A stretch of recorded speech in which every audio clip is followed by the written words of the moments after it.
Hello. तर आज इव्हिनिंगला vlog start केला आहे कारण की कॉलेजवरून मी तसेच चालले होते आज वडगावला, कारण की आज होती होली. सो गावात आल्यावर इकडे चालू होती गडबड आणि तयारी सुरू होती होलीची. आणि घरी गेल्यावर बघते तर मम्मी छान अशी चुलीवर पुरणपोळी करत होती आणि माझी ही फेवरेट आहे. तुम्हाला आवडते की नाही कमेंट करून नक्कीच सांगा. आणि मी फ्रेश झाले आणि त्यानंतर दिवाबत्ती केली. जेवणसुद्धा आमचा रेडी झाला होता आणि आम्ही सगळे निघालो होतो पूजेसाठी. आणि तिकडे गेल्यावर सगळे गावातले मंडळी पण आले होते तिकडे पूजा करायला. आमचा छोटू इकडे मस्त खेळत होता. इकडे मम्मी यांची पूजा सुरू होती आणि त्यांनी छान अशा प्रदक्षिणा मारल्या. त्यानंतर मग हे आमचा गावदेवी मातेचं मंदिर, तिकडे आम्ही गेलो होतो देवीची ओटी भरायला. ते झाल्यानंतर घरी येऊन मग छान असं जेवण केलं.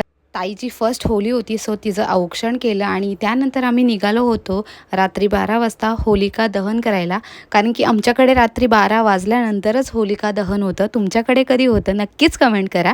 आणि सगळे गावातले मंडळी जमले होते. हा जो आरतीचा मान असतो तो गावच्या पाटीलचा असतो. सो त्यानंतर मग आरती झाली छान. त्यानंतर मग एक प्रदक्षिणा मारून होली दहन केली जाते आणि डॉट 12 वाजता आमची होली दहन झाली. नंतर मग आम्ही दर्शन घेतलं आणि घरी यायला निघाले. That's it. भेटूया नेक्स्ट ब्लॉगमध्ये. बाय.